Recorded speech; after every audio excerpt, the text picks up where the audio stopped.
Masechet Baba Batra, résumé du Daf Samer Aleph. On commence ici le 4e pérec de la Masechet qui va traiter dans les ventes, qu'est-ce qui est inclus dans la vente, qu'est-ce qui n'est pas inclus. Et la Mishnah commence par une maison. Celui qui a vendu une maison n'a pas inclus dans la vente une petite pièce qui se trouve à l'arrière de la maison. Il n'a pas non plus vendu une chambre qui sert de dépôt aussi devant, même si elle donne sur la maison. Ni le toit, quand il est entouré de barrières de Ditfachim, selon Rabbi Yehuda, s'il a une espèce d'ouverture comme une porte qui donne sur le toit, même s'il n'y a pas Ditfachim de barrière autour du toit, ça montre que le toit est utilisé en soi et qu'il n'est pas inclus dans la vente de la maison.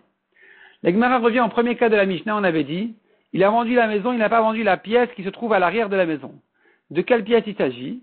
Soit il s'agit d'une pièce plus basse que la maison, et elle n'est pas utilisée exactement comme la maison, pas de la même manière, et donc elle n'est pas incluse dans la vente de la maison. Selon d'autres, il s'agit ici d'une pièce qui sert à s'aérer. Elle a plein de fenêtres, elle est bien ouverte, elle sert à s'aérer à nouveau. C'est utilisé autrement que la maison, et donc c'est pas inclus dans la vente de la maison.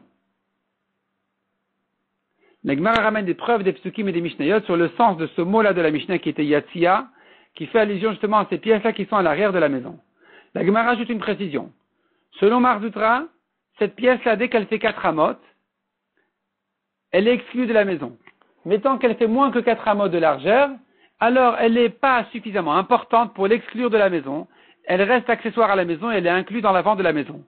Cependant, dans un puits, le puits n'est pas inclus dans la vente de la maison, même s'il ne fait pas 4 amot, parce qu'il est utilisé autrement que la maison. Il sert à l'eau, à de l'eau.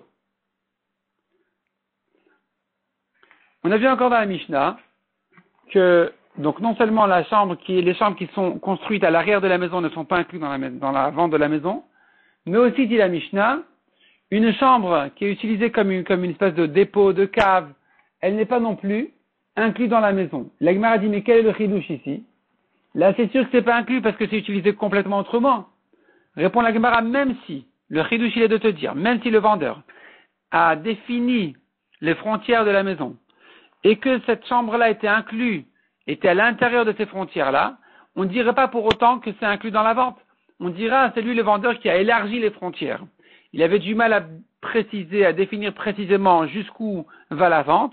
Il a dit de manière globalement, il a donné des frontières globales, mais en fait, pas tout ce qui est à l'intérieur est inclus dans la vente. Et la Gemara nous ramène là-dessus 2 enseignements de Rav Nachman, un concernant une maison, un concernant un champ. Dans ces 2 enseignements-là, on voit que même s'il a élargi les frontières, c'est pas pour autant que tout est vendu. Si on aura une raison de dire qu'il n'y a qu'une partie qui a été vendue et pas le tout, parce que ça pourrait être défini comme un autre champ, une autre maison, c'est utilisé autrement, ou bien c'est un autre champ, eh bien effectivement on dira que c'est pas inclus, et que le fait qu'il ait élargi les frontières plus que ce qu'il voulait vendre n'est pas une preuve que tout ce qui est à l'intérieur est vendu, parce que si vraiment il voulait tout vendre, il aurait dû écrire clairement « Je ne me suis rien laissé », je t'ai tout vendu. La Gemara dit donc, tu vois de là, un vendeur, tant qu'il n'a pas écrit, je me suis rien laissé, je t'ai tout vendu, il pourra toujours dire, je me suis laissé ceci, je me suis laissé cela.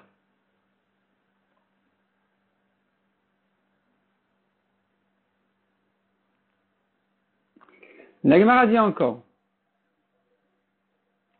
un homme a dit à son ami, je te vends le champ que j'ai acheté de Rabbi Chia. Il en avait 2, il n'y en a qu'un seul qui est vendu. Mais s'il lui a dit les champs, ça fait 2. S'il lui a dit tous mes champs, tous ces champs sont vendus, mais pas ses vergers ni ses jardins. S'il lui a dit tous mes terrains, ses vergers et ses jardins sont aussi vendus, mais pas ses maisons et ses esclaves. Mais quand il a dit tous mes biens je te vends, il a inclus ici même ses maisons et même ses esclaves.